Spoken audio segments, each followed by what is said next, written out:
containing neither birth and death nor any impurities nor even voidness, all of which spring from false thinking. From the profound enlightened true essence of basic enlightenment arises the illusion of a material universe in the same way that Yogananda deceived himself into believing in the image of his head.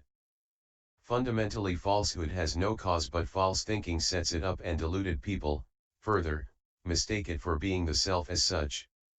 Even voidness is but an illusion, how much more so are cause and the self as such, which are the product of discrimination arising in the false mind of living beings. Ananda, if you know where falsehood arises, you can speak of cause, but if fundamentally there is no falsehood, how can you speak of cause? Still less can you speak of the self as such.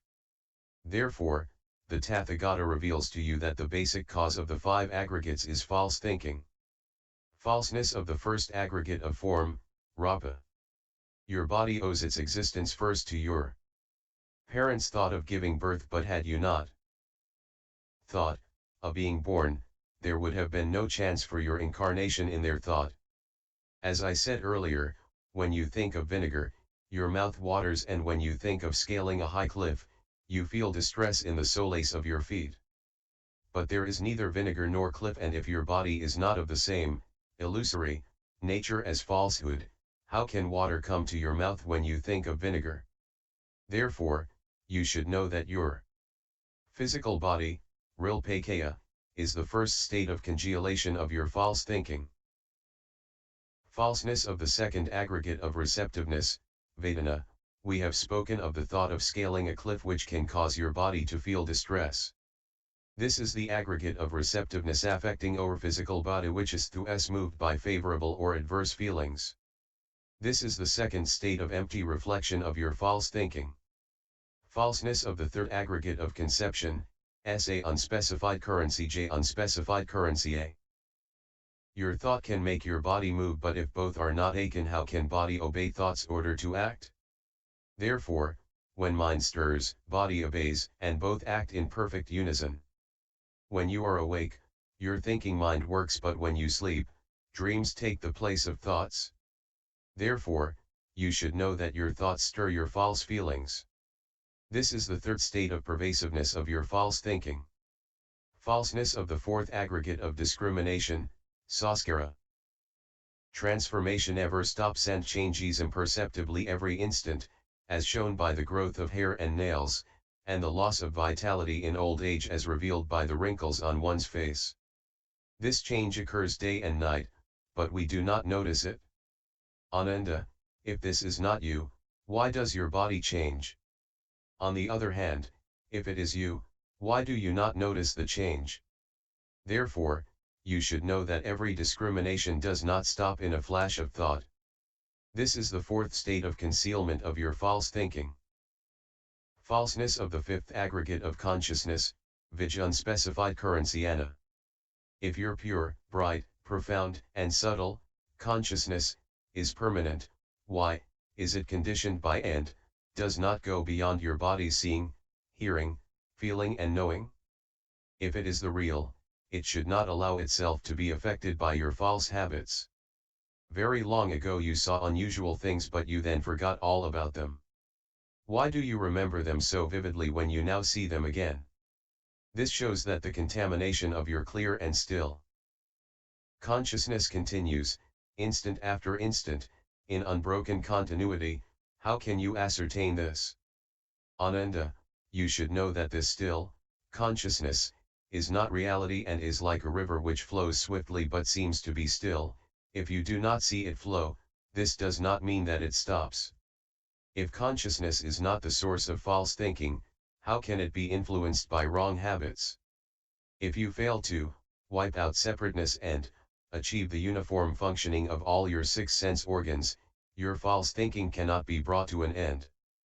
Therefore, behind your seeing, hearing, feeling, and knowing, there is chain of subtle worldly habits, and within your still consciousness there is something which seems not to but does exist, and which is the fifth subtle state of your false thinking.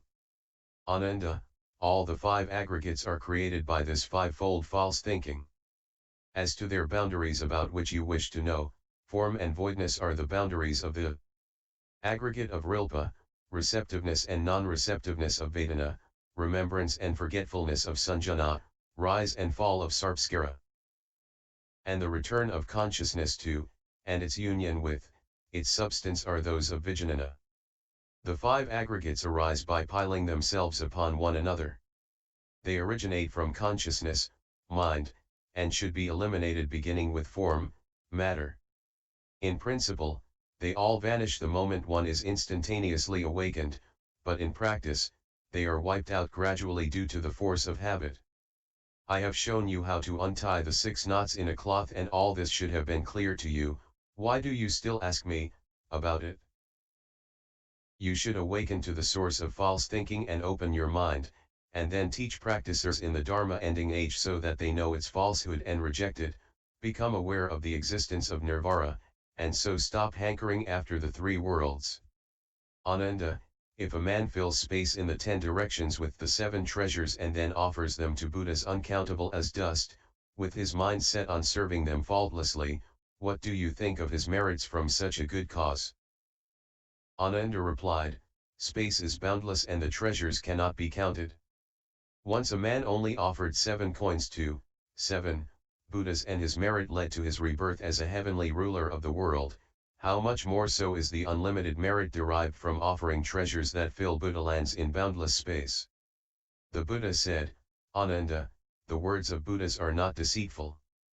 If another man, after committing the 4s, and 10, sins, parajikas, and after falling into the avici hells, can, in a flash, think of teaching this Dharma door to living beings. In the Dharma ending age, his evil sins will vanish and his hells of suffering will change into happy places, for his merit surpasses that of the giver of treasures, because the latters cannot be even 100th, 1,000th, 100,000th of the formers. In fact, no comparison can be made between the two. Ananda, if someone reads, and practices, this sutra, the whole eon will pass long before his merits can be enumerated in full. He who follows and practices my teaching will be free from all the obstructions of Mara and will realize Bodhi. After the Buddha had expounded the sutra, all the monks, nuns, male and female devotees, devas, men, bodhisattvas, sravakas, pratyeka Buddhas, Arsis and newly initiated ghosts and spirits were filled with joy, paid reverence to him and left. Commentary, notes, by Master Han Shan. A monk who refused to hear the Dharma because he thought that by merely stopping all thinking he had attained sainthood.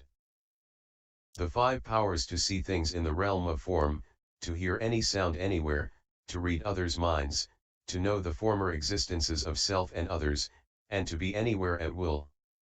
The 6th supernatural power which should be acquired before attaining Bodhi. This is singleness of mind. See page and footnote for a detailed explanation of the 5 conditions of turbidity.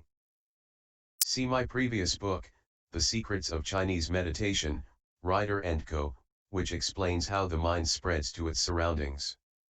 The Buddha's minds are immaterial, and to see them shows your mind's receptiveness of externals, which thereby hinders your insight and is the cause of your inability to make use of your achievement. When this second aggregate is wiped out, your mind will be free from all hindrance. Only then can you make full use of this progressive stage. The 3 eons required for a bodhisattva to develop into a Buddha, the first one to hear the Dharma, the second to practice it, and the third to realize it. The 7-fold conceit comprises the above 6 kinds and pride in one's heresy. As the practicer's mind is free from receptiveness, the demon is unable to influence it, so he uses another man to deceive and harm him. Because the man still possesses a physical body which can be injured. This is the 7th consciousness, clinging to alaya's perception, which is regarded as an ego. The 3rd dhyana, heaven and the worlds below it. The 4th dhyana, heaven and those above it. Heretics believe that heaven is undying and that he who does not mislead others when teaching them, will be reborn there.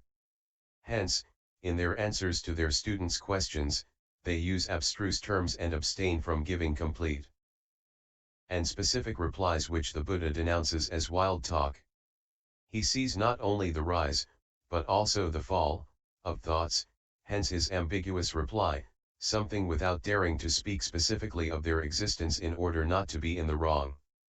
For he dares not say definitely that something exists in the non-existent. For he mistakes the fourth aggregate for his ego. Each of the first four aggregates is devoid of cause form and effect form.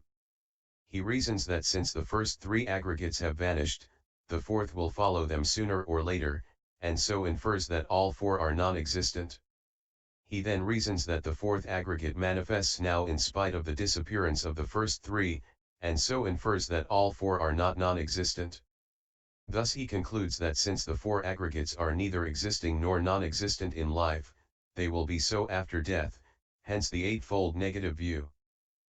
Annihilation of body in the realms of men and devas, of desire in the first dhyana heaven, of suffering in the second, of joy in the third and indifference in the fourth dhyana heaven and the formless world. I.e. the first thought that stirred the mind since the time without beginning. A Brahmin who is said to have denied the permanence of nirvana and maintained that plants had lives and sentience. Who sets up a creator of gods, demons, men, and animals. Alaya itself. Alaya's objects. This is probably why the late Professor C.G. Jung studied dreams in his research into what he called the unconscious. The four sins are, killing, stealing, carnality and lying. The 10 sins are, killing, stealing, carnality, lying, selling wine, talking of a monk's misdeeds. Self-praise for degrading others, meanness, anger at rebuke and vilifying the Triratna. And SSX.008. Glossary. Abhasvara, the third dhyana heaven of the second region where infinite light is the theme of the teaching voice that preaches purity and cleanness to all who can respond. Abhamukha, the stage of the appearance of the Absolute, the sixth of the 10 highest stages of Bodhisattva attainment. Abhisakana, consecration by sprinkling, or pouring water on the head. Akala, stage of imperturbability, the 8th of the 10 highest stages of Bodhisattva attainment. Aj, unspecified currency. Atthakawainya, a disciple of the Buddha who attained arhatship by means of meditation on the sound. Akanyunha, the last of the 5 heavens from which there is no return. Aka divided by Agarbha, a bodhisattva who realized enlightenment by means of meditation on the element of space. Aka divided by Anantyayatana, the heaven of boundless emptiness, the first of the 4 heavens beyond form. Aki, unspecified currency. Kenyayatana, the heaven of nothingness, the third of the 4 heavens beyond form. Alaya, the store of consciousness, also called the 8th consciousness. Amitabha, the Buddha of infinite light of the western paradise of bliss, with Avalokitesvara on his left and Mahasthamaprapta on his right. Anabhaitrika, the heaven of felicitous delight, the second of the 4 dhyana heavens of the 4th region. Anagamin, a non-coming or non-returning arhat who will not be reborn, the 3rd stage of the path. Ananda, a cousin of the Buddha. He was noted as the most learned disciple, and famed for hearing and remembering his teaching. He was a compiler of Siltras and the 2nd patriarch of the Chan sect. Anirudh, the disciple of the Buddha who realized enlightenment by turning the organ of sight back to its source. Anutpadakat Harmakwanti, the patient endurance of the uncreate, or rest in the imperturbable reality which is beyond birth and death and requires a very patient endurance.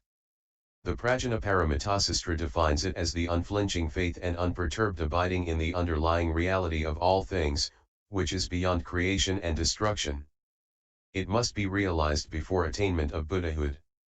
Apramoabha, the heaven of infinite light, the second of the 3 dhyana heavens of the 2nd region.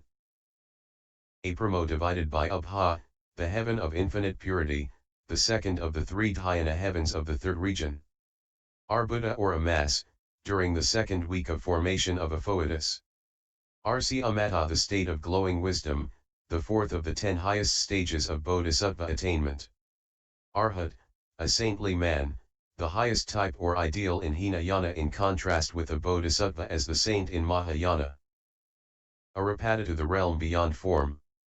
Asa, unspecified currency. J, unspecified currency. Isattva, the heaven of thoughtless devas, the last of the four dhyana heavens of the fourth region.